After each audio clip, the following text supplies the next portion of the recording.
Olá pessoal, meu nome é Marco Silva, sou responsável da Frit no Brasil e hoje a gente vai falar com vocês acerca de pão e felicidade. Felicidade que é uma ciência e para isso a gente trouxe aqui o maior expert da área no Brasil, Sandra Teschner, Chief Happiness Officer, formada exatamente pela Universidade da Flórida e que vai conversar com vocês e falar um pouquinho sobre esse assunto. Gente, que coisa maravilhosa, né? Uma oportunidade muito especial falar de felicidade linkada a pão, né? Então, gente, primeiro, como o Marco já disse, felicidade de fato é uma ciência. A gente pensa assim, mas felicidade é uma ciência? Como assim? As pessoas sempre falaram sobre felicidade, a busca pela felicidade é tão antiga quanto a própria humanidade. A gente sabe disso e é verdade. A grande diferença, Marcos, e por isso é uma ciência, é que nos últimos 30, 40 anos, com o surgimento da psicologia positiva e com o uso de metodologia científica para, de fato, estudar as causas, né, do que leva as pessoas a serem, de fato, felizes. E o interessante é que, de maneira geral, para a gente entender, é assim, as pessoas têm essa mania de pensar na doença, na patologia, né? Então, a gente nunca pensou na felicidade como sendo o que são as causas e como eu posso potencializá-las, né? Era aquela coisa, e a psicologia positiva fez um trabalho muito grande nisso, que era você trabalhava-se a doença, trabalhava-se os problemas voltados com a patologia. E a psicologia positiva trouxe o outro lado. Peraí, se a gente consegue estudar a doença, e se a gente estudasse o lado positivo dela? E se a gente estudasse a saúde mental pelo ponto de vista saudável? O que incrementa, o que potencializa, o que impacta no nosso bem-estar subjetivo para que a gente possa, de fato, ter uma vida pautada, né, em felicidade. E é isso que essa ciência fez e é esse trabalho que hoje a gente desenvolve tanto do ponto de vista a nível pessoal, interpessoal, pessoal, comunitário, como nas organizações, né? E essa pauta não poderia ser mais propícia, porque a gente está vivendo, muitos chamam da pandemia, né? Então, Sandra, pão, felicidade, pandemia, me explica toda essa correlação um pouquinho, por favor. Então, né, a pandemia, muita gente não gosta dessa alcunha, até pelo caráter, né, sagrado do pão. Acho que eu queria começar assim falando, para quem não sabe, reza a lenda que o pão surgiu há 6.000 anos com os egípcios. Tinha ali uma papa de trigo com água e aqueles micro-organismos começaram a transbordar, né? A gente sabe, para quem faz, você é o especialista, né? Para quem faz levain, né, sabe muito bem do que se trata, e aquilo foi visto de uma forma sagrada, né, milagrosa. Como? Né, ali tinha farinha, água, e agora está vivo, né, esse pão está vivo. E acho que se esse é o fato ou não, a gente consegue assimilar que esse caráter sagrado do pão, né, de ter algo de milagroso nele, é mais antigo, inclusive, do que o próprio cristianismo, né? E o pão tem o pão nosso de cada dia, ele tem ele tem um caráter de espiritualidade muito forte. Por isso algumas pessoas não gostam da alcunha pandemia. E essa redescoberta do lar trouxe para a gente uma infinidade de novas possibilidades, né? Para algumas pessoas está ali, faz o pedido pelo aplicativo e chega a comida em casa. Mas isso, depois de um tempo, cansa, né? Isso começa a não fazer sentido. E essa redescoberta do lar traz aquele momento de volta de estar ao redor da mesa, né? E de ter o cuidado individual, né? Você fica buscando novas atrações, né? Entretenimento para a família.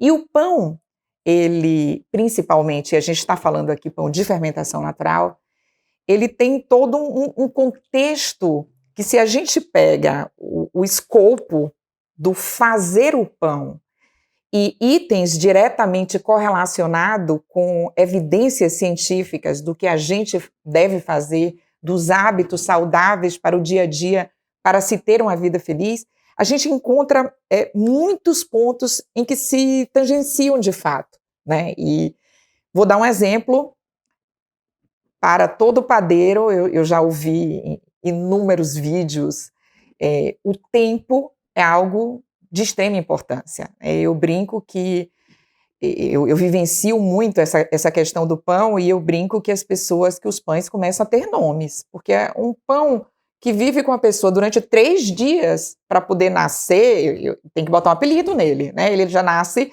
esse é Pedro, José, Antônio, porque é uma relação, né, de amor. Para quem não tem esse conhecimento com o pão, você precisa de muita paciência, você precisa de muita concentração, você precisa dar o tempo, porque não é algo automático só de ali aperta.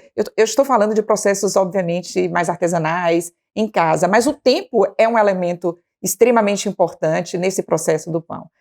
Então, as pessoas começaram a entender que é uma terapia, né? É uma pão-terapia, né? O pão ele tem esse poder de trazer você.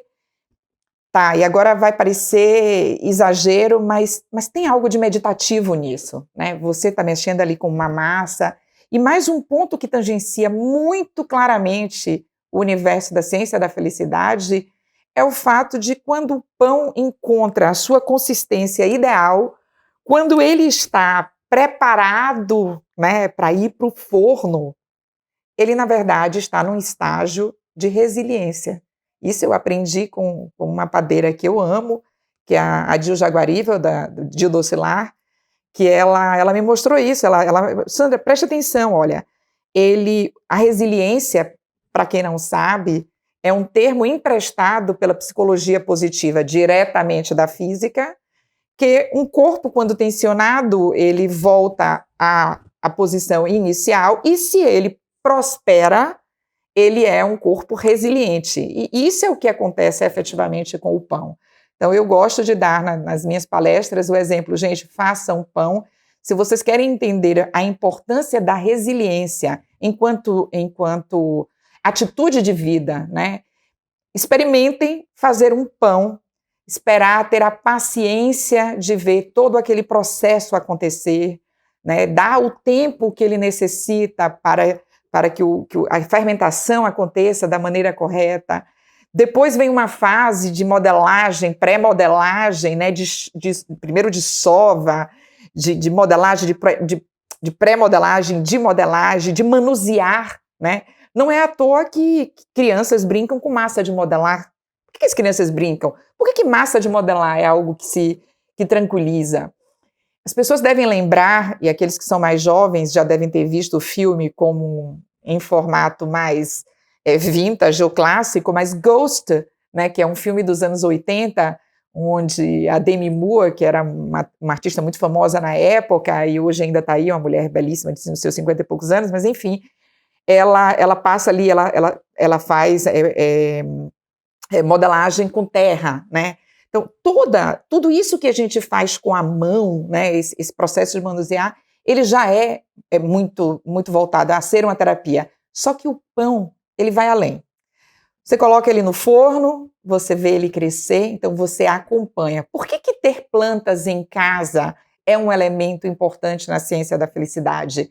Porque você vai ter que cuidar de alguém, de alguma coisa que não é coisa porque ela está viva, né? E o pão, ele tem esse processo de vivência, até porque tem uma parte viva dentro dele, que é o levain, né, que é a fermentação.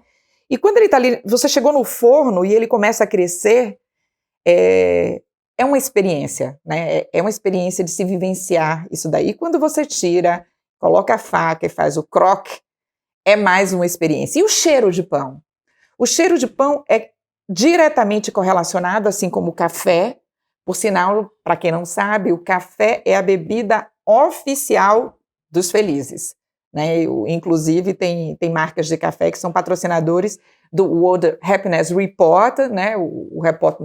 A reportagem mundial sobre a felicidade, porque o café tem uma memória afetiva muito forte. E o cheiro de pão nos remete automaticamente a conforto, a aconchego, ao lar. Esse lar que fomos todos desafiados a reaprender, a lidar, a termos novas visões em relação ao nosso lar, em como lidar com as pessoas que fazem parte do nosso lar, no nosso dia a dia, porque aqueles que fazem parte do nosso lar, ainda que sejam as pessoas mais próximas das nossas vidas, nós já não estávamos acostumados a viver com eles em período integral, como aconteceu na pandemia. E aí tem o próximo momento, que é você tem o pão e você senta-se à mesa com os seus queridos para degustar, para lidar, para vivenciar aquela experiência de algo que você construiu. Então, eu falo que um bom pão de fermentação natural, que realmente levou o tempo necessário para ele nascer, não foi feito simplesmente, né, ele realmente foi feito num processo com a fermentação, como deve ser, a fermentação longa. De fato, quando você recebe, você sente esse amor, você sente que é um pão nosso de cada dia. E tudo isso junto, eu brinco que a gente, nessa pandemia, a gente aprendeu a comungar com o pão. Já não é comer, né? O pão ganhou um status realmente, do ponto de vista psicológico, sentimental, como link de família, até agregador. E tudo isso aconteceu porque, em meio a algo tão, tão triste, tão lamentável, nós tivemos, ainda assim, a oportunidade de redescobrir tantos fatores que nos fazem feliz. E aqui, Marcos, é um momento onde eu acho importante dizer a todos, porque independentemente de onde as pessoas estão nos assistindo, nós todos vivenciamos momentos muito complexos para todos, desafiadores mesmo, né? Eu evito usar a palavra difícil porque são desafios. E esse é o momento onde eu preciso dizer a vocês o seguinte: a ciência da felicidade, ela nos mostra que não é sobre ter la vie en rose, não é sobre ter uma vida perfeita, porque toda vida perfeita ela é uma utopia, ela não existe. A vida perfeita é sob o ângulo de quem? É você me vendo ou eu analisando eventualmente algo que você tem e que eu gostaria de ter? Ou é a vida perfeita porque as pessoas estão vendo quem tem mais do ponto de vista financeiro, e se assim fosse, todas as pessoas que tivessem mais condições financeiras seriam mais ricos do que os outros, e também essa fórmula também não é verdadeira. Porém, o que a gente aprende nessa pandemia, ou o que a gente aprende pode de fato levar para a vida, e que a ciência da felicidade comprova, é que não é o que acontece conosco que identifica, que dá o caminho ou que dá as respostas se você é feliz ou não. É como a gente reage ao que acontece conosco. Então, quando você pensa dessa maneira, você tira o foco no mundo culpado por todas as questões da sua vida e você retoma a autorresponsabilidade. A situação é essa: condições e circunstâncias não definem a felicidade de ninguém. Princípios e valores, sempre. Então, se você tem os seus princípios e valores e sabe que a sua reação, como você vai agir àquela situação que você não pode controlar, porque isso é outro fator importante, na vida você e eu só controlamos nossas ações e nossas atitudes. Todo o resto é alheio à nossa vontade. Então, o que eu posso fazer é como eu vou reagir de uma forma positiva. Essa forma positiva é uma forma que vai me dar condições, né? A felicidade é uma condição interna, porém, é uma condição interna que só existe em coletividade. Então, nós somos felizes fazendo os outros felizes. Então, essa experiência que a gente está trocando aqui hoje, ela visa também dizer às pessoas: você já pensou em fazer pão? Você já pensou em fazer outras atividades, em perpassar isso, em propagar boas ideias, em propagar para as pessoas ideias que levem-as a terem experiências mais bacanas, mais positivas, para que o dia delas seja melhor e que elas também passem isso para os outros. E é nessa propagação da felicidade que a verdadeira e única felicidade consiste, que é a felicidade em coletividade. Bom, eu vou mudar a palavra pandemia. Não é mais pandemia, é pão-sacional. Muito bom, Ai, uma lição de adorei. vida. Cheguei a me emocionar aqui te ouvindo e queria, acima de tudo, te agradecer por essa colaboração. Obrigado, pessoal. Eu que agradeço a oportunidade de estar aqui, porque isso que a gente fez